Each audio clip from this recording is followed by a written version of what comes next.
Ang lemang bahakibu ay nakatago sa likod makipot na eskinita. Ang tinohong ilan na tumitilo sa kalawangang ayro ay tila sumasabay sa hikbi ni Emily. Ang kanayang mata, mapilo at nanghanggilit sa liha ay nakatun sa kanayang ama na nakupo sa tapat niya. Sa mangku na mahigit ng 50 taong gelang ay may mapanglaw na mukha na pinuwang makakalibot. Ang kanayang kamay makaspang sa trabaho ay mahigpit na nakakapit sa halos ibos ng sigarilyo. Ang isokang sigarilyo ay bimabalot sa mamidong hangkan limilakang isang nakakasakal na kapaligiran. Tay ayoko mahinang sabi ni Emily, ang kanayang buses ay nalilinot sa tinohong ilan. Sa mangku ay bemintong hininga, isang malalim na bentong hininga na tila nakdadalan bigat ng kanayang bihay. Emily, alam kong mahirap para sa iyo pero wala na akong ibang paraan. Hindi ko alam kung paano ko babayaran ang itang ko. Nakpabanta na sila. Ang kanayang buses ay napito, hindi makapagsalita. Naintindihan ni Emily na tinitukoy niya ang hanakpapatang na may mataas na interes ang hawalang pesungtong handang hawan ang animang para makasangong itang. Ang imaang makakalit na lalaki, may masasamang mukha, ay limitaw sa kanayang isipan, na naktilot sa kanayang panghanhinag sa takot. Samang lauren masayado na siyang matanda tay. Hikbi ni Emily at bemius ang kanayang haliha sa kanayang pisngi. Samang lauren isang matandang lalaki na mahigit ng 60 taong gelang, balo at kilala sa pagiging mayaman kiripot at masanghat. Para kay Emily, siya ay parang isang malalim na banghan na hindi niya kayang tumalon. Alam ko, sabi ni Mangku habang nanghanhinag na pinipinasan ang liha sa mata ni Emily. Pero Emily, ito lang ang paraan para mailigtas ko ang sarili ko, mailigtas ang pamilya natin. Nangha ko samang lauren nangha ko siyang babayaran ang lahat ng itang ko at bibigyan kong masahan ng bihay. Niyakap ni Emily ang kanayang mukha at himakulko. Masahana. Isang masahan ng bihay na ipinakpalit sa kanayang kabaton sa kanayang kaligayahan. 18 taong gelang pa lamang siya, mayroon pa siyang hinarap, may makapangarap at ambisyon na hindi pa natutipat. Ngayon, lahat ay gemiw, nachlo na parang bilo. Tay gusto ko pang mag-aral, gusto ko pang mag-gero. Sabi ni Emily sa pagitan ng kanayang hahigbi. Sa mangku ay nanahimik, ang kanayang mata ay nakatingin sa malayo na para bang nakatingin sa isang lugar na walang katiyakan. Pagkatapos ay bahaya siyang imiling, ang kanayang buses ay pause. Emily, ang makapangarap minsan kailangan natin kailangang isakripisyo. Pamanin, anak. Ang ilan sa labas ay patuloy na bemius na para bang isang dang para sa kahabak-habak na kapalaran batang baba. Ibinaksak ni Emily ang kanayang ilo sa mesa, ang kanayang hahigbi ay sumasabay sa ilan, limilakong isang nakakabakbak damdamang himah. Alam niyang wala na siyang ibang pagpipilian. Ang kanayang kapalaran ay itinakda na ipinakpiling kanayang sariling ama. Isang madihong transaksyon na ipinakpalit ang kanayang kabataan para sa kaligtasan ng kanayang pamilya. Ang kasal ay nahanap ng medalyan tahimik tulad ng kapalaran ni Emily. Walang tawanan pakbati, walang kasayan, tangang ang tinuhong 5 radayo at ang mapaniring mahamatang kanayang kapitbahay. Si Emily ay parang isang anino sa kanayang pilang damit, ang kanayang mukha ay mapitla at walang animang makeup. Sa tabi niya ay samang lauren na may masayang mukhang tahampay na taliwas sa malangkot at tiliro na mukha ni Mangku. Aba ay napakaswerte ni Emily na kapag-asawan mayamang samang lauren tiyak na mahanawa ang bihay niya, sabi ni Aling Manday na naktitinda ang halay sa kanto na may halong panhanghatayo. Hanawa. Ipinakpalit ang kanayang kabaton sa pera. Kawawa naman ang bata, napakabata po para mag-asawang matanda, sabi ni Aling Maribel na naktitinda sa tindahan, ang kanayang mata ay pinuong simpatiya kay Marayoy. Taman ka naman, sa panahong ito, lahat ay mabibiling pera, pati na rin ang kaligayahan, sabing isa pang buses. Ang kabiling-bilinghan ay patiloy na imalinghav-nghav sa tainha ni Emily tulad ng siktilang sakit sa kanayang kaliliwa. Dahil sa masasakit na salita mila sa hatang minamaw niya, ibinaba niya ang kanayang ilo at tahimik na tumilo ang kanayang haliha sa pilang damit. Alam niya na Milan ngayon, kailangan niyang mabihay sa ilalim pangyayasang iba, at ang tatak nor huldiger, muna gribber ay mananatili sa kanaya habang bihay. Pagdating sa marangal at maliw na bahay ni Mang Lauren, naramdaman ni Emily na napunta siya sa isang kakaibang mundo. Lahat ay maliw at mahal, ngunit malamig at malungkot. Malikot siyang ipinasal ni Mang Lauren sa bawat sulok ng bahay, ang kanayang buses ay pinuong pagmamalaki, ngunit hindi nakaramdam si Emily ng animang init, tanging isang matinding pakiramdam ng kawalan ng laman. Kinakabihan, pimasok si Mang Lauren sa silid-tilihan, may hawak na isang basong mainit na gatas. Iminom ka para alahan. Kita Milan ngayon, sabi niya sa malimanay na buses. Tiningnan siya ni Emily, ang kanayang mata ay pinuong takot at pakisap. Tay ako, sabi niya sa pagkakutal, hindi makapagsalita. Ibinaba ni Mang Lauren ang basong gatas sa mesa at limapit sa kanaya. Iwag kang matakot, wala akong gagawing masama sa iyo. Gusto ko lang makakasama sa aking pagtanda. Nanging hinag na imatras si Emily, sumandal sa kama. Nakaramdam siya ang pagkasiklam sa sakam na titig niya. Ang habang kasal ay hindi isang masayang hobby para sa kanaya, ngunit isang kakilakilabot na bangangot, isang kayan na kailangan niyang tisan. Ang kanayang kahigpi ay imalanghab-nghab sa hobby tilat ng isang desperadong sihabang isang hayop na nakakilong. Tahimik siyang nanalanghan para sa isang himala na makpapalaya sa kanaya mila sa impyernong bihay na ito. Samha sa minut na araw, si Emily ay nabihay sa pag-isa at lamang. Ang maranghang at komportableng bahay ay hindi mapinan ang kawalan sa kanayang peso. Si Mang Lauren ay medayo mabait sa kanaya, nagbibigaying sapat na material na panghangailangan, ngunit sa pagitan nila ay may palaging isang hindi nakikitang pader, isang akwat na hindi kailanman mabibiro. Palaging nagpapanatiling distansya si Emily sa kanaya, imewas kilos na nakakaipo na nakdilot kay Mang Lauren na ipakita ang kanayang pagkadismaya sa maraming pagkakataon. Emily, itinitira mo ba kung isang estranghero? Isang hobby, tanong ni Mang Lauren, ang kanayang buses ay may halong kalangkitan. Ibinaba ni Emily ang kanayang ilua at nanahimik, hindi niya alam kung ano ang isasagot. Hindi niya kinamamihan sa Mang Lauren, ngunit hindi rin niya siya may titiring na kanayang asawa. Alam kong bata ka pa, hindi mo pa ako kayang tanggapin kahit, pero susubukan ko, patutinayan ko sa iyo na mahal talaga kita, patiloy ni Mang Lauren, ang kanayang buses ay pinuong katapatan. Nanatili pa rin tahimik si Emily, hindi siya naniniwala sa kanayang pagmamahal, isang matandang lalaki na mas matanda pa sa kanayang amang 10 taon. Nakikita niya lamang ang awa, ang pagbibigay. Isang araw, nakatanggap si Emily ng balita na maliba ang sakit ni Mangko. Ahat siyang himinging pahintulot kay Mang Lauren ipang bisitahin ang kanayang ama. Nang makita niya ang kanayang anak na baba, napayak siya. Anak, nahirapan ka ba? Mahigpit na hinawakan ni Mangko ang kamay ng kanayang anak, ang kanayang buses ay mahina. Imiling si Emily, tumilo ang kanayang haliha. Iwag kang mag-alala para sa akin, alahan mo ang iyong sarili. Pamanan, anak, itinilak kita sa ganitong bihay, sabi ni Mangko sa pagitan ng kanayang kahigpi. Hindi, iwag mong sabihin yan, hindi kita sinisisi, niyakap ni Emily ang kanayang ama, tumilo ang kanayang haliha. Samha araw na inalahan ang kanayang ama, natanto lamang ni Emily ang walang hanghang pagmamahal niya para sa kanaya. Isinakripisayo niya ang lahat, pati na ang kaligayahan ng kanayang anak na baba ipang iligtas ang kanayang pamilya.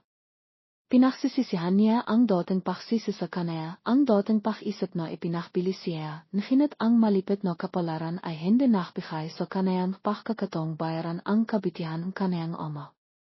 Pagkatapos lamang ilang araw, himinga sa Mangko sa halang hininga samhabisag ni Emily. Ang sakit ng pagkawalang kanayang ama ay tila sumisira sa kanayang peso. Simakap siya sa pagdadalamati, tinawag ang panghalan ng kanayang ama sa kawalan pag-asa. Ngayon, nawala na ang lahat sa kanaya, pamilya, makapangharap, kabaton, at pati na rin ang kanayang minamahal na ama. Pagkatapos ng libing kanayang ama, bumalik si Emily sa malamig na bahay ni Mang Lauren. Sia ay parang isang walang kaliliwang bangkay, tahimik na kinukuha ang kanayang pang-araw-araw na kawain. Maskanti na rin ang sinasabi ni Mang Lauren, ang kanayang mata ay palahing nakatingin sa kanaya na may mahirap inawang anayo. Isang hobby, tinawag ni Mang Lauren si Emily sa sala. Isang tensyonadong kapaligiran ang bimalot sa silid. Emily, may gusto akong sabihin sa iyo, sabi ni Mang Lauren sa isang mababang buses. Imipo si Emily sa isang ipuan, ang kanayang mata ay walang bihay na nakatingin sa kanaya. Wala na siyang lakas ipang alalahanin ang animan. Himinga nang malalim sa Mang Lauren, ang kanayang buses ay nanghinhinah. Niloko kita. Tinangna ni Emily sa Mang Lauren, ang kanayang mata ay pinuong paktidida. Niloko. Saan mo ako niloko? Ang parang ginamit ko ipang bayaran ang itang iyong ama ay hindi sa akin, sabi ni Mang Lauren, ang kanayang buses ay napito. Nanatili parang tahimik si Emily na naghihintay sa kanaya na makapatiloy. Ipinakpili kita, bawat salita ay binibigkas ni Mang Lauren na tila sumisira sa kanayang peso. Tinanghap niya ang paramila sa isang lalaking sino ipang dalan siya doon bilang kanayang asawa. Natagalan si Emily, hindi makapaniwala sa kanayang naririnig. Ipakpili siya, dalan siya sa China bilang kanayang asawa. Paano iyon mangyayari? Patiloy na nakikwento sa Mang Lauren ang kanayang buses ay pinuong pahinayang. Siya ay dating isang illegal na midlaman sa castle na dalibasa sa paktadalan makabatang babaeng Vietnamese sa China. Binitah niya sa mangko pinilit siyang ipakasal si Emily sa kanaya ipang ipakpili siya sa China. Ang pakpapakasal kay Emily ay isang palabas lamang ipang takpan ang kanayang masamang balak. Nang marinig ito ni Emily, naramdaman niya na imikot ang kanayang isipan na para bang maimatay siya. Ang katotohanan ay masyadong malipit, masyadong brutal para sa kanaya. Niloko siya, ipinakbili siya na parang isang produkto.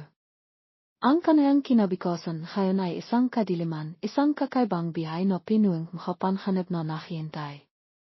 Timilo ang kanayang haliha sa kanayang mapitlang maka, nahinit sa pakakatong, ito ay hindi ito liham kalangkitan, nahinit liham pakaput at kawalan pakasa. Tinangna ni Emily sa Mang Lauren, ang kanayang mata ay wala nang kahit anong pakasa, tangang pakaput at kawalan pakasa. Wala siyang sinabi, tahimik lamang siyang tumayo at imakbang ng mabigat patungo sa pinto. Saan ka pupunta? Tanong ni Mang Lauren sa isang nanghinhinah na buses. Timakal si Emily, limangon ipang tingnan siya, ang kanayang maka ay pinuong liha, nahinit ang kanayang mata ay malamang na nakakatakot. Hindi kita saklaw kung saan ako pupunta, sabi niya sa isang paus na buses. Milon ngayon, wala na tayong animang relasyon. Pagkatapos ay limabas siya ang bahay, limabas sa kanayang bihay na pinuong panlilinlang at paktirisa. Bimaksak sa Mang Lauren sa ipuan, niyakap ang kanayang maka hamit ang kanayang hakamay, ang kanayang hahigbi ay imalanghav-nghav sa bakanting silid. Nawala na ang lahat sa kanaya, nawala ang kanayang konsensaya, nawala ang kanayang isang anak na baba. Nakpakala-kala si Emily sa makalansangan, hindi alam kung saan pupunta. Ang mundo sa paligid niya ay naging malabo, walang kabilihan. Ang imahen kanayang sariling ama ay limitaf sa kanayang isipan kasama ang kanayang mahilig na ngiti at mapahmal na mata. Ngayon, nawala na sa kanaya ang kanayang ama at ina, nawala ang kanayang pamilya, nawala ang kanayang hinarap. Naramdaman niya na siya ay isang bangka na nalilihaf sa malawak na karagatan, hindi alam kung saan ang donhan. Pagsapit ng hobby, natakpian ni Emily ang tulay na tumatawid sa pamilyar na ilog. Ang maitim na ilog ay nakanghalit na tila tinatanghay ang lahat ng kanayang paktirisa. Timayo siya sa tulay, nakatingin sa malalim na tibig, nakaramdam ng kakaibang kapayapaan. Marahil kamatayan lamang ang makapagpapalaya sa kanayang mila sa impyernong bihay na ito. Ipinikit niya ang kanayang mata, ang maimahan kanayang makilang, kaibigan at hiro ay isa-isang bimalik. Isang liya ang tumilo sa kanayang pisngi. Pagkatapos ay ibinaksak niya ang kanayang sarili sa maitim na ilog. Ang tinoch ng hanggang imahipit ay tila isang daing para sa kahabak-habak na kapalaran ng batang baba. Kinabukasan, natakpian mahataw ang katawan ni Emily na inanot sa pampang. Ang kanayang mukha ay payapa na para bang natakpian niya ang kalayon pagkatapos maraming arawang pagkalibok sa pagtirisa. Ang kiventu tungkol sa bihayang 18 taong gelang na batang baba ay mabilis na kimalat sa buong maliit na nayon na naktilot ng habak at awa sa lahat. Matapos ang pagkamatay ni Emily, si Mang Lauren ay nagang balaf, patuloy na tinatawag ang kanayang panghalan, na nabibihay sa pagtirisa at pagsisisi hanggang sa kanayang kamatayan. Isang masakit na tragedya ang natapos, na nakiwan walang hanggang sakit sa pisong makanaywan. Ang kiventu tungkol kay Emily ay isang tragedya tungkol sa kasakiman, panlilinlang, at ang nakapipinsalang kay natnan umaling pagpapasaya. Ang kiventu ay nakiwan isang nakababakbak damdaming mensahe. Ang kaligayahan ay hindi mabibiling pera at kung minsan ang pananahimik ay mas nakakatakot pa kaysa sa isang kasinanghalangan. Antin, translated excerpt continues as reistet. At ngayon, inanayaan namin kayong pakinggan ang panghinaang kiventung araw na ito. Ang panahon sa makahaling arawang taon ay nakdadalang nakatitilig sa nalamang na naktidilot sa makataw na hiwag imalis sa kanilang makatahanan. Sa loob ng 5 tachi, kahit ang hiyater ay hindi na kumahana ng normal, ang driver ay nakmamaniw habang bumibilong-bilong ng halit, nakakainis talaga, bakit sa panahon ngayon, graba pa rin ang kinakamit sa kalsada. Ang hirap makmaniw. Kung alam ko lang, mas pipiliin ko pang walang bayad kaysa tanggapin ito. Ang lalaki ay patuloy na nagrereklamo, hindi napapansin ang ikaling pasahero na nakaupo sa likiran. Ang baba ay tahimik na sumandal sa ipuan at ipinikit ang kanayang mata ipang makpahinga, nakisandal sa disinasadang paninising driver. Sa plano niyang sumakayang tren para imiwi sa probinsya, nahinit sa pagtatapos ng taon, halos lahat ay may parehong layunin, kaya hindi niya makipagkompetensya para sa tiket. Timahal din ng mga ang habis, kaya wala siyang ibang paraan. Kundi ang makbayad ng mamahaling taxi, nahinit hindi rin ganong mahanda ang gastos. Ang lalaki sa inaan ay nagreklamo hanggang sa naubos ang kanayang buses. Nang iangat niya ang kanayang ilo ipang iminom tibah, nahiling kanayang mata sa salamin sa likiran ang baba sa likod na nakatingin sa kanaya. Nasivasihang itinibit ang salamin, biglang nalala ang kanayang sinasabi at sa hili ay tahimik na nakmaniw. Milang isinandal ng baba ang kanayang ilo sa ipuan ipang makpahingan kanti. Kahit na sinasabi niyang nakpapahinga siya, ang kanimero at makapanghayari ay patuloy na tumatakbo sa kanayang isipan. Kinakilala niya kung ano ang kailangan niyang gawin sa hinaharap para matiginan ang kanayang kapanghangailangan sa bihay. Ang gutom at kahirapan ay patuloy siyang sinasalanta kaya't napakot at nabakot siya. Ang 5 sasakyan ay patuloy na nakmaniw sa graba. Pagkatapos ng halos 6 na oras nakarating na sila sa kanayang destinasyon. Himinto ang driver sa harap ng isang tindahan ng iniman. Limabas siya ipang buksan ang trengkat ilapak ang maleta at 3 o 4 na malalaking baksanindihan niya ang sigarilyo at imitit ng malalim, tumingin sa pasahero at nagsabi, babayaran mo akong 1,000. Ha? Diba sabi mo kanina 1,200? Nakilat na nagtanong ang baba. Dahil wala siyang masyadong pera, nagtanong mina siya bago sumakay sa taxi.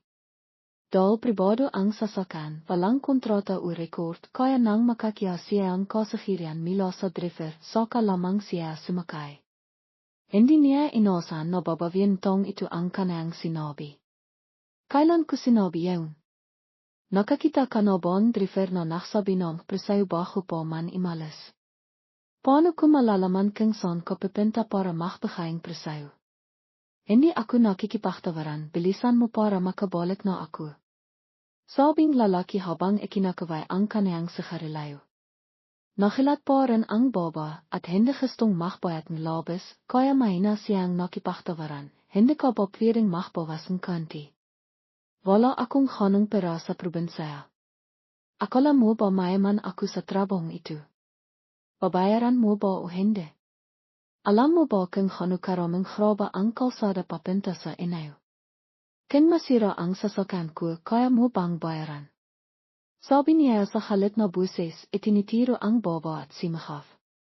Narinig ng hataw sa tindahan at limabas ang isa pon ay nakrecord. Nang makita ang sitwasyon, binaho ang driver ang kanang ihali at bimilong, babayaran mo utatawak akong pilis. Napaya ang baba na nalin lang siya, kaya tahimik niyang bineksan ang kanang bak ipang makbayat. Nang iabot niya ang pera, kiminot lamang ang kilaing lalaki, kinyo ang pera at mabilis na imalis. Sa hatong nakatayruan, nakilalang isang baba ang dalaga at ahat na naktanong, marayuay, imivika para maktiwang Pasko. Opo alang pinayahan kaming kampanayan na makpakasaun, kaya imivi ako. Abay, ang dami mong dalang hamit. May pakka na sa mangsang hayang taon. Ayos lang naman po alang. Ina na po ako. Sa dayang binaliwala ni Marayoy ang masisa na makan baba. Binihat niya ang mabibigat na bak papunta sa kanayang bahay. Ang kanayang tahanan ay nakatayo sa isang maliit na pirasong lipa malapit sa halong barangay. Ito ay isang limang bahay na natatakpan limot at alikabok. Sa panahon malalaking ilan o bahayo, madalas na tumitilo ang bibong o natatanghal ang hatila. Madalas na siyang nakpadalan pera sa kanayang hamahalang ipang aysan ang bahay para sa animang kalamidad, nahinit ang kanayang ama ay tamat, kaya't hinakamit niya lamang ang pera para iminom, kaya't himinto na siya sa pakpapayo sa kanila. Habang biniyat niya ang kanayang hakamit milo sa labas, narinig ni Marayoy ang haenhay at yawan milo sa kanayang bahay. Naina siyang hila-hila ang kanayang malita sa lipa habang mabahal siyang pumapasok. Napansin ng lalaki na may kiba, tinopik niya ang kanayang kaibigan, Mangsang, imivino ang iyong anak. Kamusta po tay, kamusta po kayo, ay miku sa Marayoy bilang pakboti som hatong naktitipon sa kanayang bahay. Nang makita ang hapenghan na nakasalansan, wala siyang nakawa kundi ang bumintong hininga. Iniwi ka na pala. Siguro ang nanay mo ay naktitimbang haskrap. Sige, mag-enjoy kayo, papasok mina ako sa kwarto. Sige. Mayroon lamang ilang maliit na silid sa bahay. Dati ang kwarto na ito ay pinaktutilihan ng apat na makakapadat. Limaki sa Marayoy at nag-aral sa Universidad sa Manila at nagtrabaho doon. Minsan lamang siya imivitivang may day of ang panghalawang anak ay hindi nakatapos ng high-school, nakpakasal at nakatira pa sa malayo. Dahil hindi komportable roon, naglinis sa Marayoy at pinlano na maklatag ng kitson sa beranda sa gabi. Habang abala siya sa pag-ayos ng kanayang hakamit, tuminok ang kanayang telepono. Timahal siya at tinahnan ito. May isang text mensahe, kailan ka babalik? Miss na kita. Hindi alam tao sa kabilang panah ng skrien na matapos basahin ang mensahe, walang emoson ang dalaga, nakasimangot at naktipang ilang salita bago ipadala. Napaktanto ni Marayoy na kahit anong pilit niya, hindi niya kayang mahalin ang kanayang nubayo. Matapos siyang makapagtapos, nahirapan siyang makahanap ng trabaho sa masaklang Maynila.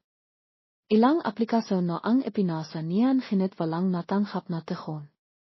Sa kanayang pagkadismaya, dumating ang lalaki at tinilinghan siya, kaya nang maktapat itong pag-ibig, akat siyang pimayak.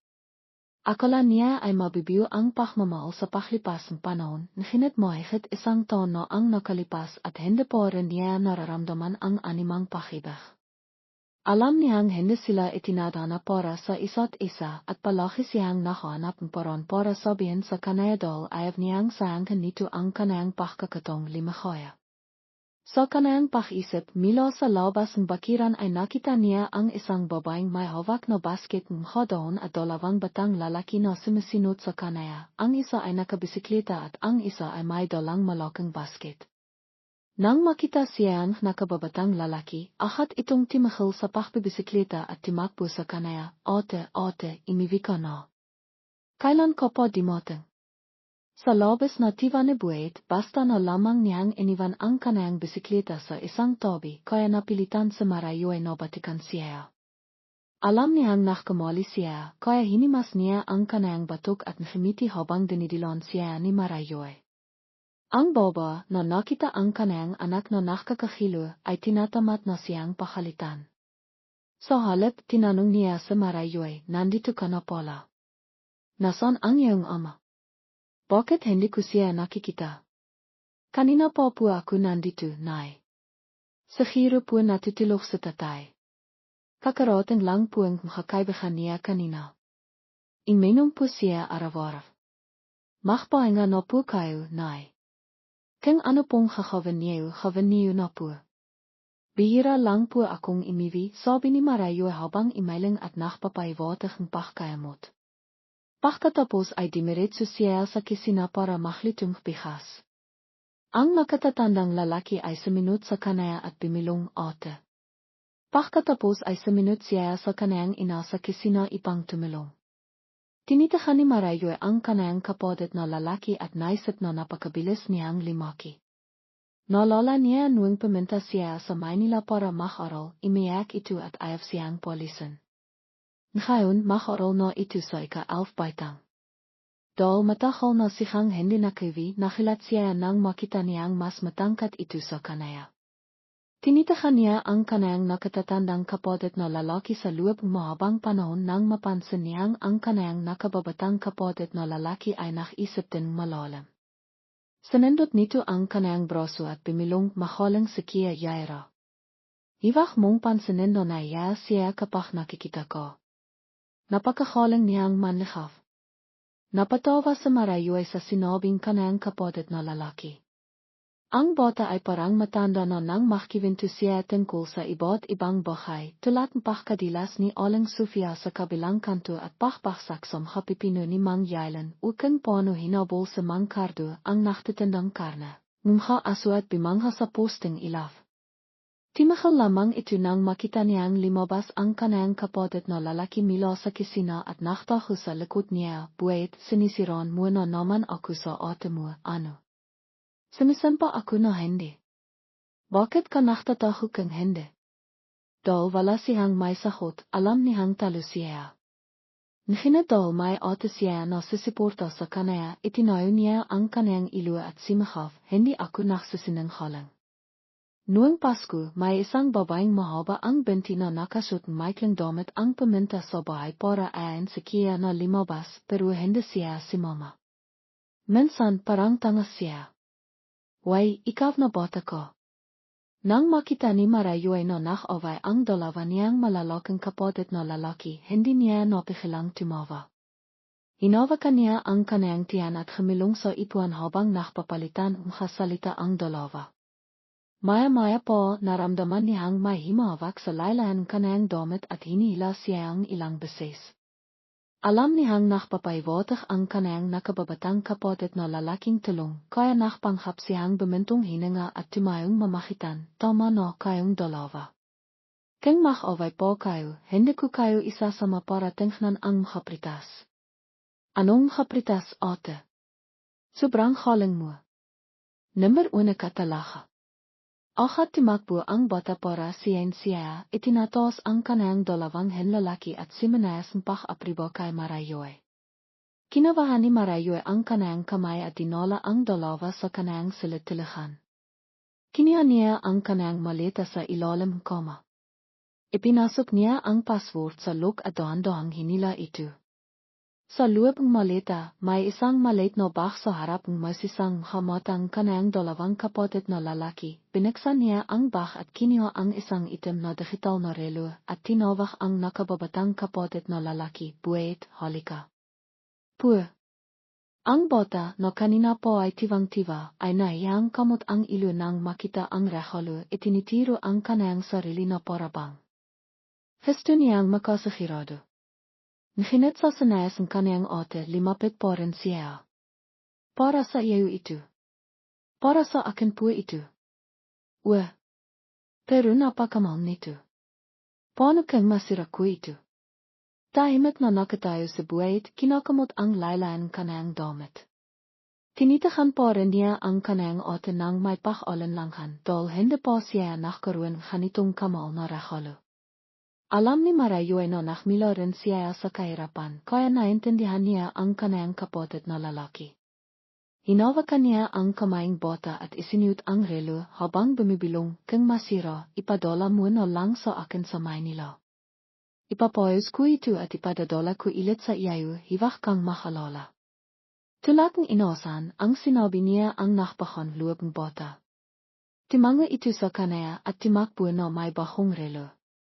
Sa loob ng silid, natira lamang ang nakatatandang lalaki. Milo pakabata, laki itong sumasinot sa kanaya na parang bentot, nakinit ng limaki ito, palaki itong walang ekspresyon, kung minsan ay hindi mo alam kung ano ang inisip nito. Tinawag ni Marayoy ito, nakinit hindi tilat ng kanayang nakababatang kapatid na lalaki, kimiha itong kaway na ipuan at imipu sa tabi niya at tahasang sinabi, Ate, hindi ko kailangan ng relo. Maayos po ang 5 ko. Sino nagsabi na bibigyan kitang relo? Hindi po. Tinitahan niya ang kanayang nakatatandang kapatid na lalaki, hindi niya alam kung kailan ito noong matangkat at mahanda rin ang mukha nito. Kaya naman sinasabing kanayang nakababatang kapatid na lalaki na maraming bobo ang nakakagusto dito. Habang nakisip, isiniyut niya ang kanayang kamay sa kanayang bak at kiniha ang isang maliit na kahon at ibinigay sa kanaya, ito, para sa iyo ito. Nang makita ni Yaira ang bahay, nakilat ito at imatras. Natilala ito sa kahon sa kamay niya at tumingin sa kanaya. Sa halat, hindi nito napigilan ang sarili at nakpakawalang makasalita, Ate, hindi ko ito tatanggapin. Ayaw mo ba ang regalo ko? Hindi po napakamahal kasi nito kaya'y. Hindi yan mahal. Panatilin mo ang shalpuan mo, alam ni Marayoy ang ikaling kanang kapatid na lalaki, hindi siya naksalita ng marami at hinimas ang biwok nito, at inilakay ang shalpuan sa mahigpit na nakakiyom na kamay sa susunod na taon. Mag-aral ka na sa ika-12 baitang. Kailangan mo ang siporta para sa iyong pag-aral. Tanggapin mo ito mila sa akin, alam mo na hindi madali para sa akin sa Maynila. Nang makita niya ang kanayang kapatid na lalaki na nakaulanghan, hinimok niya ito sa loob ng ilang sandali hanggang sa tilian na itong tumanghap ng regalo na hinit may pag-alinlangan pa rin. Kinailangan itong sabihan ni Marayoy na hivak itong ibalik para tilian na itong tumango. Sa hobby pagkatapos kimain at makikintihan, tumakbo sa Marayoy sa silid at kiniha ang isang inan at kitson at inilatag ito sa soar. Sinabihan siya ang kanayang hamahalang na pimasok sa silid na hinitumang siya. Sa kalahit ng hobby, nakita niyang may 2 pang kimot at inan na inilatag sa tabi niya. Natakot ang kanayang 2 kapatid na lalaki na kahatan siya ang mga insekto kung matitulog siya sa labas, kaya tumakbo sila para matulog sa tabi niya. Masayang timawa sa Marayoy at tinagsusilang mga bata po at nakatulog. Pagsapit ng imaha, ang mga arawang Pasko sa probinsya ay tahimik at walang masyadong aktibidad tulad ng sa lungsod, kaya lumipas ang mga araw hanggang sa araw na kailangan ni Marayoy bumalik sa kanayang trabaho. Nang araw na iyon, habang nakaayos siya ang kanayang kakamit para sa kanayang pakpabalik sa Maynila, nakilat siya nang marinig niya ang isang patalastas sa pamamagitan ng loudspeaker, kung gusto mong makbaho si mama ko sa amin. Dahil ang kanayang probinsya ay mahirap, walang oras ang siniman para sumali sa makakanitong bahay, dahil natatakot silang maluko. Lumangon sa Marayoy at tinanong ang kanayang kapatid na lalaki, kailan po nakaroon kanitong bahay dito? Ilang biwan na po ang nakalipas. Nabalitaan ko na may isang negosyante na gustong tumulong sa mga tao na imaman na hinit parang scam kaya walang masyadong naniniwala. Timahimik siya at hindi masyadong nakisip dahil sanay na siya sa mga estratehiya sa negosyo ng mga boss sa lungsod na hinit kakaiba pa rin napakahirap ng lugar na ito, bakit nila ito pinili para sa kanilang patalastas. Sa hili, pinili niyang iwak pansinin ang mga bahay na walang kabilihan, sumakay sa bus at bumalik sa Maynila. Ang biyahe sa lungsod ay napakabilis, kaya hindi niya namalayan na 3 biwan na ang nakalipas mila nang imiwisya. Sa pag-isip na wala siyang progreso sa kanayang trabaho at pinagsasamantalahan pa siyang kanayang boss, imipo ang dalaga sa isang bench sa harap ng isang kainan, himinga ng malalim at tiningnan ang kanayang cellphone. Malapit na ang kanang takbian, kaya siniklay niya ang kanang mabang biok at tinopik ang kanang makong ilang beses para makising, dahil ngayon ay makpapalam na siya sa kanang nubayo na hindi niya mahal. Habang nakisip mila sa malayo isang lalaking may makisig na itsira ang bimaba mila sa isang itim na leches. Tumingin siya sa kanang kasintahan at nakimiti ng mahinaon at limapit para akapin siya ng mahigpit sa ikinakilat ng maraming tao. Nairang tinilak siya ang dalaga at bimilong pimasok tayo sa loob. Sige, hinaplos ng lalaki ang iluang kanang kasintahan at hinawakan ang kanang kamay. May ilang tao sa paligid na bumintong hininga na napakaswerteng dalaga. Nach orde silang pakkain at masayang nakikintihan, walang nakakalam na may isang sorpresa na nakihintay sa kanila. Tahimik na limipas ang hapinan, hanggang sa nakasakay na si Marayu ay sa kutsing lalaki, hindi pa rin niya masabi ang kanang problema. Natatakot siyang masaktan ito, at dahil sinabi sa kanang isang tao na mapanhanap ang kanang nubayo, ngunit sa kanang pakisip ay walang kakaiba, hindi lamang siya nakmamahal, kaya kang makpapatimpik-timpik siya. Hindi ito ang pinakamaysay na paraan. Nang makapakmaniw na ang kanang nubayo ng maayos at silang dalawa lamang, dahan-dahan niyang ipinaliwanag, sa tingin ko, hindi tayo makasundo. Anong ibig mong sabihin? Sa totoo lang, nakipagrelasyon ako sa iyo dahil sa tingin ko mabiti kang tao. Gusto kong sabihin na mahalin ka pero mahigit isang taon na at hindi ko pa rin nararamdaman ang animang pag-ibig. Pasensya na. Habang nagsasalita sa Marayu ay miko siya dahil natatakot siyang makita ang kanang mata at matikso na makpatiloy sa relasyon. Habang nakakilihan, nagsalita ang kanang nubayo at malamang na naktanong, sigurado ka na ba? Nang makita niya na hindi nakalinlangan ang dalaga, tumango ito ng paulit-ulit, tumahimik ang lalaki. Limipas ang 1 minuto at 2 minuto, bigla siyang naboliv at timawa ng malakas. Agad niyang ibinalik ang kotse kahit na nakmamaniw siya sa isang unaway na kalye. Sa kabitihang palat, kakunti ang sasakyan doon kaya walang nangyaring insidente, ngunit natakot si Marayu ay sa kanang biglang aksyon, hinawakan niya ang kanang balikat at tinanong, anong ginagawa mo? Hindi ito ang donpawi sa akin. Hindi siya sinagot ng lalaki, patiloy na pinabilis ang kanang sasakyan, kahit na nakmamakawa siya sa kanang tabi na himinto. Sa hili, hindi na niya kinaya ang kanang panghanghilit, kaya simahaw ito, tarantado, tumahimik ka ba? Sawa na ako sa pakpapanghap. Mabilis na nakmaniw ang mamahaling sasakyan sa hakway hanggang sa tilihan na nilang nakita ang ilawang langsot. Hindi maintindihan ni Marayu ang layanin lalaki, ngunit alam niyang hindi siya katilat ng kanayang walang kasalanang hitsira at sigiradong nasa panhanap siya. Sa kabaliwan tong nakmamaniw, nakita niya ang isang balagtot na ngiti sa kanayang mukha na dati ay mahinaon. Nakingat ang lalaki mila nang simakay siya sa kotse, nang nakpanghap siyang makinua at bitbitin ang kanayang bag, kung saan nakalakay ang kanayang wallet at cellphone. Kaya ngayon, kahit natakot siya, wala siyang makawakan ni ang imipo, dahil kung makaway sila sa loob ng kotse, maaaring mamatay sila pareho, dahil ang bilis ng pakmamaniw ng lalaki ay imabot na sa pinto ng pakpabala. Pagkatapos ng halos 20 minutong pakpapabilis, sa hili ay himinto ang kotse sa harap ng isang fila sa labas ng Maynila. Ang madilim at klasikal na hitsira nito ay nagbigay ng kakaibang pakiramdam sa fila. Bumaba ang lalaki at nagsinding sa karilayo, ang kanayang pagkademunayo ay hindi nabawasan sa harap ng tanawang ito. Palihim na nala ni Marayu ay na ang lalaki ay hindi lamang adik sa karilayo, ang kanayang sinisinok ay hindi normal. Nang masinok ang kalahating sa karilayo, imikot siya sa pintuan ng pasahero at sinipa ito at simakaf, bababa ka ba, baba.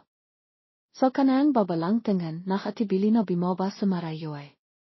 Naalala niya ang kanayang pakikita sa taong yun ilang araw na ang nakakaroon, nang hinhinak ang kanayang peso at ang kanayang hakamay ay pinakpapawisan. Nang makita siya ang lalaki, agad niyang hinawakan ang kanayang mahabang biog at hinila siya sa bahay, hindi pinansin ang kanayang pakpipimahlas. Pachka bikasang pentung fila bemingat ang isang nakakadering amoy na timama sa ilong ni Marayoy na hindi niya napigilang sumiko. Ang buong malaking bahay ay madilim, walang kahit isang tao. Naramdaman lalaki ang kanayang triturayo, akat niyang binitawan ang biuk niya at himawak sa kanayang muka at timawa. Hanat niyang nilangap ang amoy na halo-halo sa hangin, hanghang sa nasiyaan siya at tinignan niya ang dalaga na nakupo sa lipa at sinabihan siya. Alam ni Marayoy na nakatakbo siya ang isang tong may sakit sa pakisip at kahit na mamamatay ito. Ang kanayang muka ay mapitla at hindi siya makatayo, kaya natakot siyang mahmakawa sa kanaya, pwede mo ba akong ihatid pawi? Nakamali ako, hiwag mo akong takitin. Hindi niya pinansin ang kanayang pakisap at naktango sa kisina, kiniya ang isang matalim na kitsalayo at iniahis ito sa tabing dalaga na naktilot ng isang nakabibingang tinoh. Lemiot ito at pinisal ang kanayang panga at sumakot, alam mo ba kung mahkano ang tinis ko dahil sa yayo? Isang babaeng taga-probinsya na nakpapanghap sa akin. Nakamali po ako. Lemiot sa Marayoy, ipinaktikit ang kanayang hakamay, kinahat ang kanayang halabi hanghang sa pamitla at ang kanayang biok ay mahilo. Sa harap ng kanayang kamatayan, natakot siya at nakmakawa na iligtas siya. Ngunit habang hindi pa siya nakakabawi, hinila siya ang lalaki at dinala sa isang madilim na silid. Sa loob nito, sa isang kama na madalas makita sa isang ospital, isang babaeng payat at mapitla ang nakaiha, habang pinahirapan ang pahinga, na parang gustong himaba ang kanayang bihay.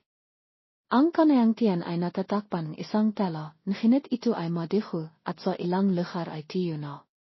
Ang amoyng silid ay hindi makayanan, hindi lamang ang amoyng dugo, kundi mahang ang amoyng nabibilok na halos sa dimi. Hindi kinaya ni Marayoy ang tanawang ito, namitla siya at tumalikot para tumakbo. Gusto niyang imalis sa lugar na iyon, ngunit hinawakan siya ang lalaki sa kanayang biok at hinila siya pabalik. Sa biglang aksyon, bimaksak siya, bago siya makapagriyad, hinila niya siya pabalik, at itiniro ang silid at nakbanta, may dalawa kang pagpipilian. Ina, magsakin ka ang kontrata para ibenta ang iyong organ para kimita ang pera, upang halawa, katilat ng babaeng iyon, magiging tiyo ka hanghang sa mamatay. Boliv ka na. Sigaw niya at bimaglas. Nang sisibikan na niya siyang pigilan, kinahat niya ang kanayang balikat, na naktilot ng sakit sa kanaya at nawalan itong hawak sa kanaya. Mabilis na timakbo si Marayoy sa pintuan, ngunit hindi siya kasing lakas ng lalaki. Nakalit siya, akat niya siyang hinawakan at sinampal sa muka. Nailo si Marayoy at bimaksak sa sahig. Sa pagkakataong ito, wala na siyang lakas para limaban, nakaiha na lamang siya at imiyak, pakisap, patawarin mo ako. Sa kanayang pagtirisa, nakita niya ang lalaki na naktirok sa kanayang isang bahay, maaaring druha, o isang nakamamatay na sakit. Ngunit may lakas pa ba siya para limaban? Hindi, wala siyang makakawa kundi ang manuot hanghang sa tilihan na siyang mawalan ng malay. Nang makamalay siya, hating habina. Nakitang dalaga na nakaiha siya sa isang kama sa ospital, ang likod ng kanayang kamay ay may nakasaksak na tibo na nakpapadaloing likido sa kanayang katawan. Ang nakakatakot na ima ay imispong mila sa kanayang alala na nahing dahilan ipang mawalan siya ang kontrol at manhinig at simahaf. Narinig ang sigaf sa labas, akat silang pimasok. Nakitang Nash ang kanayang psikolohikal na kawalan katatahan, akat siyang tumakbo at niyakap siya, hinawakan ng mahigpit ang kanayang dalawang kamay ipang hindi siya mabalif sa takot at hablitin ang tubo. Timakbo ang lalaki at hinimas ang likod ng dalaga at inalif siya. Bimilong ito sa kanayang tainga, ukay na ospital ito. Tinignan ni Marayoy ang pamilyar na muka ng lalaki, timahal siya sa pagpipimahlas, naknanggang ang kanayang hamata at himagpi. Walang nanghas na maksalita, alam nilang lahat ang pinagdaanan ng dalaga. Imalis silang lahat para bahan siya ang pribadong espasyo. Pagkatapos ng ilang araw na pagsisiri sa kabitihang palat ay malisok pa rin ang kanayang katawan. Ang itinirok sa kanaya ay isang pansamantalang hamot na pampatilok kaya walang iniwang bakas. Sa araw ang kanayang paglabas, nakita ni Marayo ang tong yaon, nagpapasalamat siya at tumakbo para tanungin siya, pilis po ba kayo? Okay ka na ba? Malaki rin ang naitilong mo kung hindi dahil sa kooperasyon mo sa pag-install ng hubs, hindi mahiling makatawan ko ang mga kriminal na yaon. Kung ngayon sila makikilong po ba sila? Paparisahan sila pero hindi ko alam ang detalye.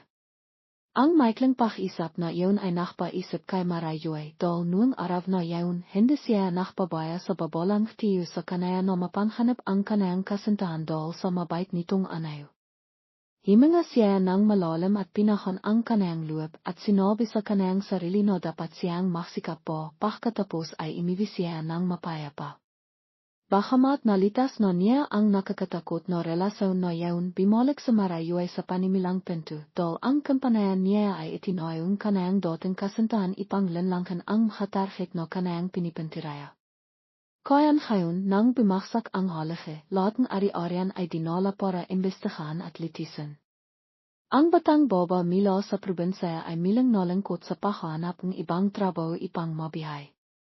Matapos maksimiting 5 resime ng sabay, hindi niya akalain na lahat ng 5 ay tatanggihan. Nakaiha siya sa kanayang silit sa loob ng ilang araw na nakparamdam sa kanaya na mas lalo siyang walang trabaho. Inis na siyang labas-masok, kimain at matilok. Balak ni Lenny na imiwi sa loob ng ilang panahon, ngunit nang malala niya ang masasamang nangyari, hindi siya naklakas loob. Sa totoo lang, hanggang ngayon, hindi pa rin niya sinasabi sa kanayang pamilya ang tungkol sa kanayang pinagdaanan dahil ayaw niyang maalala at mabahala ang hataw sa probinsya. Nakpatiloy ang sitwasyon hanggang sa araw ang kanayang follow-up check-up sa doktor. Nakatayo sa pasilayo at pinakmamastan ang hatong nakihintay na kimihan numero, nakita ni Marayo ang isang pamilyar na pahiro na matagal na niyang hindi nakikita. Marahil dahil sa kanayang labis na pagtingin, ang lalaki ay napansin at tumalikod ipang harapin siya. Saklit na nakilat ang mukha nito, pagkatapos ay lumapit siya, Marayo. Ikaw po ang anak ni Mangsang. Ako si Tiyo Camille, ikaw sa Marayo. Tiyo, ang tagal na po nating hindi nakita. Kimusta po sa Mangsang sa bahay? Okay naman po siya. Nakpapakamot din po ba kayo dito? Nakpapacheck po ako.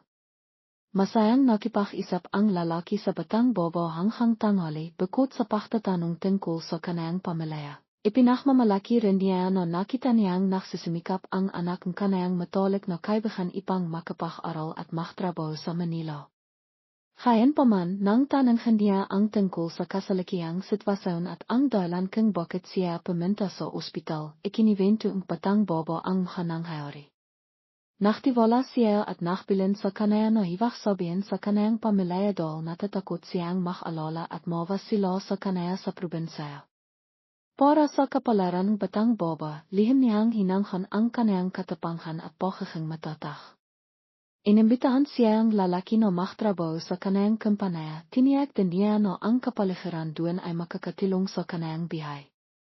Nakinig sa Marayo ay sa sinabi ni Tiyo Camille na naktilot sa kanayang pag-alinlangan, ngunit nakatibili siya dahil naisip niyang hindi siya sapat na may kakayahan. Gayon pa man, sa ilalim pangikayat nitong nanalo sa dondong negosasyon sa merkado, wala na siyang dahilan para tumanggi at pumayag na magprobatyon. Ang hindi lang alam ni Len ay ang kanayang inasahan sa hinaharap ay tahimik na sinasabuto ang isang masamang tao. Isang estranghero ang nakdolang dalawang lalaking probinsyano sa kanayang bahay. Ito ay ibang-iba sa lahat ng mga bahay sa kanilang probinsya. Ang mga pader sa labas ay natatakpan piting-piting keramik tiles. Ang mga khilitndonan ay may artipisyal na damihan na pinito ng maayos. At sa tabing harawa ay may isang swimming pool na mas malaki kaysa sa kanilang silid-tilihan. Nakilat sa mga taknang makita ito, Naki, siguro balayon ang halaga ng bahay na ito, Mangsang, hindi ba? Kailangan po bang itanong yan? Kung magtatrabaho tayo habang bihay, hindi natin ito makikiha. Ang dalawang mahirap na lalaki ay naklakat at nakpahayag ng kanilang pahanga sa karanghayan bahay, hanggang sa dinala silang mayamang lalaki sa harap ng isang kahoy na mesa. Inipu siya at kinawan sila na limapit sa tapat niya, milo nang makita sila hanghang sa makapasok sa bahay, palaki siyang nakangkitino nakpapakitang isang mahalang, tapat, at malapit na pag-ihali. Ano ang inaisip nila tungkol sa aking alok?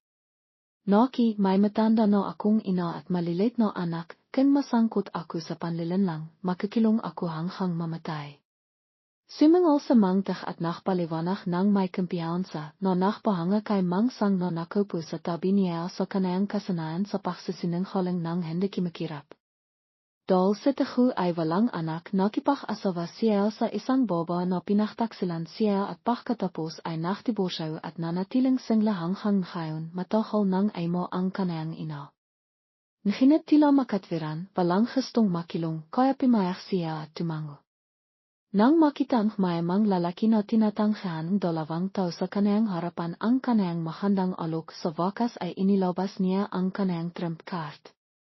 Naglagay siya ang isang stack ng habahong 500,000 na perang popol sa mesa at dahan-dahang nakbayo kay mangsang, ito ang panang deposito, patutinaan ko sa inayo na hindi ko kayo niluluko. Sa pagkakataong ito, naktataka pa rin si Arline sa mabangong tempok ng hapulaima, kaya hindi pa siya nakatagon, ahat na sinakot ni Mang Mika habang naktidida pa rin, paano mo kami patutinayan. Pagkarinak ng kasalita, ahat ng himiti ang mayamang lalaki. Nakita niya na malapit na niyang makya ang biktima, nahinit pinanatili pa rin niya ang isang kalmado na ekspresyon at sumagot, narinig ko na kilala mo si Camila na naktatrabaho sa real estate sa Manila, hindi ba? Magkaibigan kayo Mila pagkabata. Sino si Camila Manila? Ang kilala ko lang ay si Camila na maliit sa probinsya, nahinit makatintaon na ang nakalipas, kinirakot niya ang pera kaya kinimpis ka ang kanayang kaari-arian at timakas sa timok ipang iwasan ang pagkakutang. Paano siya makakaroon real estate? Iwinahayway niya ang kanayang kamay habang nagsasalita na para bang sigurado siya na ang alam niya ay hanap na tama. Hindi inaasahan, timawa ng malakas ang lalaki nang marinig niya ito. Timinsan siya nang may pahamak at naktanong, sino ang nagsabi sa iyo na nabangkarote si Camila dahil sa korupsyon? Sinabi niya sa akin mismo.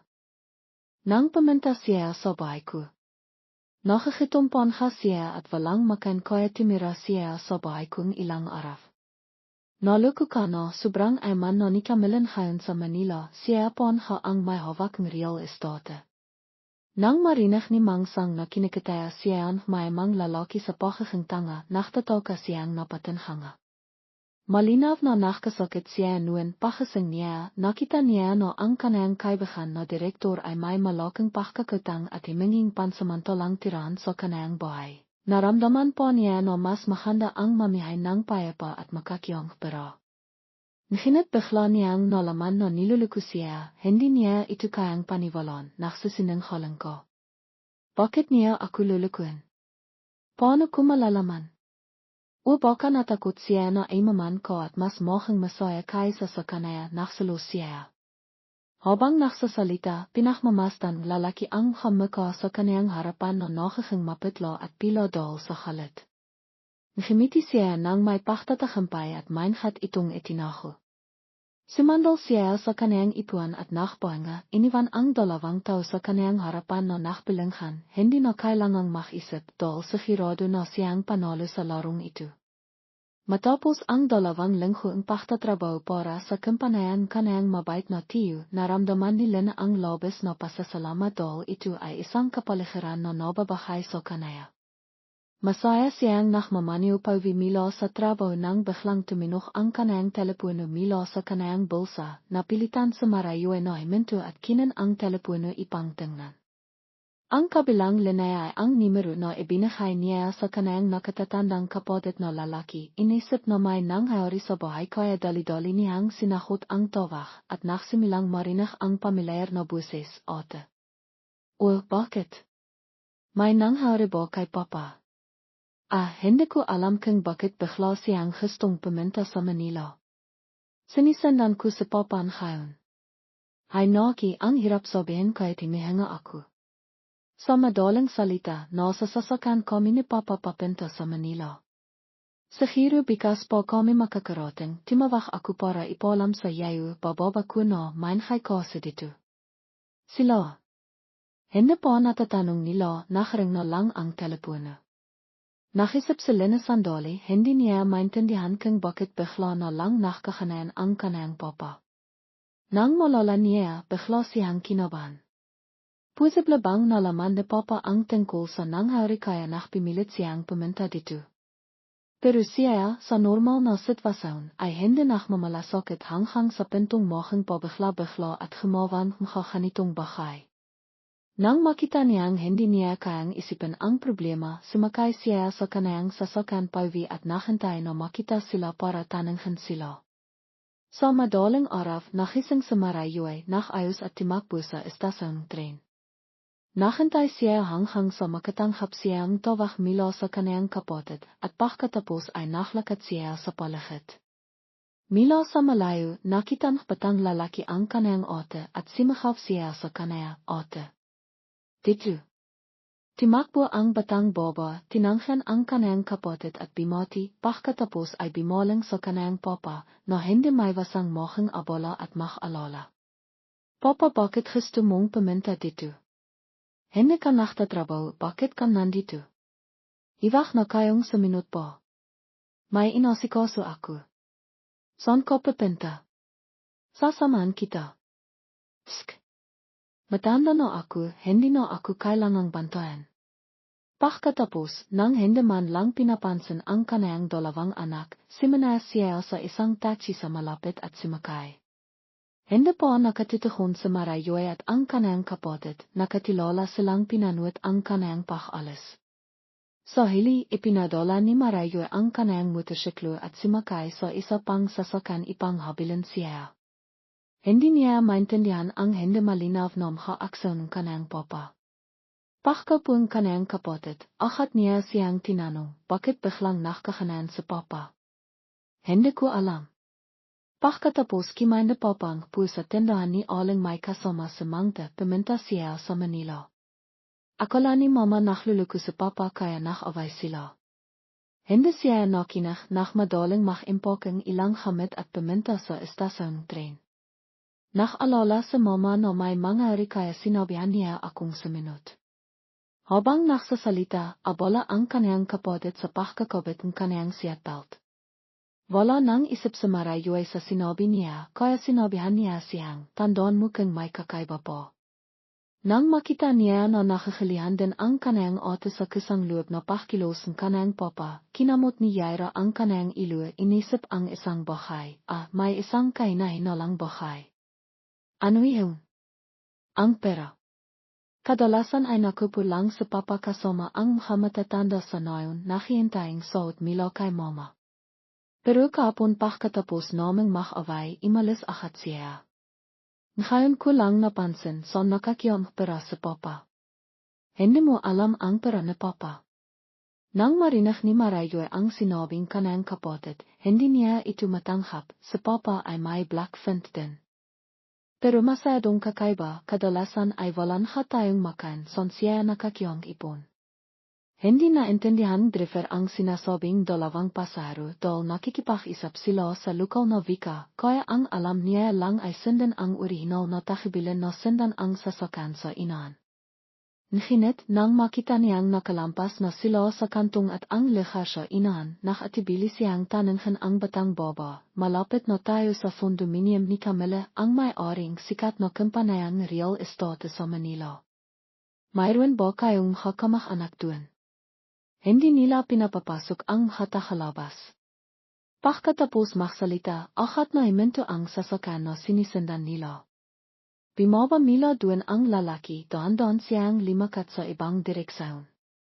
Nang makita ito ni Marayuay at ang kanayang kapatid, nakpayat sila sa taxi at hinabo ang kanilang papa. May limabas na komplikadong sinak sa kanayang peso, ito ay tandang hindi may wasang masamang bahay. Matagal na siyang hindi pumunta sa lugar na ito, medayo na lilihap sa mangsang. Patiloy siyang naglakad na para bang sinabing kanayang haninino at himinto sa harap ng isang tindahan ng iniman. Nang makita niya no ang baba sa loob ay isang dating kakilala, himinga siya ang malalim at imipusa isang plastis na mesa sa malapit at imorderng isang basong ikitia. Nang dalin itu, halos abala ang taong yun kaya hindi niya napansin ang makikistume sa paligid. Akala niya ay hindi na siya malalang baba, kaya nagsalita siya, "Kumusta ang benta mo ngayon? Sino ka? Nakalimutan mo na ba ako?" Mahating taon na ang nakalipas, pumunta ako dito mula sa probinsya, dumalaw ako sa tindahan mo. Naki. Ilang taon na ako para malalako ang nakaraan. Nang marinig ito ni Mang Sang, naramdaman niya na may katwiran siya. At nang makita ang pitong biyok, kanti lamang ang itim na biyok ng naktitinda, nakisip siya sandali at nakpasaya na diretso siyang magtanong. Noong panahong yaon, narinig ko na siya pumunta siya sa timog ipang magtrabaho, ano ang katotohanan? Sino? Si Camilla. Narinig ko na naging direktor siya dito mula noon. Narinig mo ba ang tungkol sa kanang pagpintasan man? Totoo bang kinirakot siya kaya natiklasan? Naki. Pinaniwalaan mo rin ang hatsismis na yan. Si Camilla ay kilala sa kanang kabaitan, hindi niya kakawin ang sinabi mo. Nang matapos makikwento ang baba, nanahimik na lamang siya at tumango na para bang naintindihan niya. Hanggang sa naubos niya ang kanang basong ikitia, nakakilihan pa rin ang kanang isipan. Kinuha niya ang kanang 5 telepono, mabilis na nakdial ng isang sirayan mga numero at tinawagan ang kabilang linya. Dahil sa malayo ang distansya, hindi alam ni Marayoy at ng kanang kapatid kung sino ang tinatawagan kanilang papa at kung ano ang sinasabi. Ang tangang bahay na malinaw ay ang mukha niya ay naging kilabot, nakpapakitang hindi paniniwala, ngunit may halong inis. Natatakot na matiklasan at polisan ang kanang papa, naktago sila sa isang sulok sa labas at pinakmamastan ang sitwasyon. Hindi alam ni Marayoy ang 5 kwento ng kanang papa at ni Tiyo Camilla, ngunit alam niya na magkaibigan sila mula pagkabata. Kaya malamang na pumunta dito ang kanang papa dahil sa isang bahay na may kaugnayan sa tiyo. Ngunit ano ba ang nangyari para maging pabigla-bigla, tamat at humawang ngayong bahay ang kanang papa? Nakatayo ang tatlo sa kanila, nakataho dito, nakataho doon, at naghintay hanggang sa makiwi ang may-aring villa. Himinto ang espesyal na sasakyan na nakadit sa kanaya sa harap ng hate. Mula sa loob, bumaba ang isang lalaki na may seryosyong mukha. Ang hitsirang lalaki ay nakpapakitang isang may edad ng estilo, ngunit napaka-elegante. Nakimiti siya at nakpalam sa driver at naklakad papasok sa bahay. Ngunit bago pa man siya makapasok sa hate, pinakalan siya ang isang kamay. Bagamat nakilat siyang ilang minuto, nang makita niya ang pamilyar na mukha, napakasaya niya, Sang. Ikaw pa yan. Sa kabalagtaran kahalakan sa milang pakikita sa kanayang dating kaibigan, sa Mang Sang ay nakpakitang isang madilim na hitsira. Nang makita niya ang pakakaiba sa pakitan ng dalawang tao, naramdaman niyang hindi siya kasing handang driver. Ang paninibago ay nakdulot sa kanayang pakkawalang pakisip, inisip na pinaalahan kanayang kaibigan siya, sinisisi siya, kaya nagsinungaling siya, at nakalit at simahaf, bakit mo ako niloko? Sinabi mong kinirakot mo ang pera at pumunta ka sa timog para takasan ang pakakatang. Sinabi mo pa sa akin. Bakit ka ngayon nakaka-relax at may nakahatid pa sa yayo? Minamalit mo ba ako? Hindi yon ang inaisip mo, Sang. Ang bahay na yon ay hindi mo naisip eh. Nakakilihang nakpaliwanag ang lalaki. Ang problemang ito ay isang sitwasyon na nasa kanayang isipan sa loob ng higit sa 10 taon, ngunit nang mangyari ito, hindi niya alam kung paano sabihin sa kanayang kaibigan ipang manawa niya. Alam niya lang kung paano makpayo ng panti-unti. Ang lahat ng hatrik na. Dating ginamit sa negosyo ay walang kabilihan. Nang makita ni Marayoy na ang sitwasyon sa harap niya ay nagiging hindi matatag, tumakbo siya ipang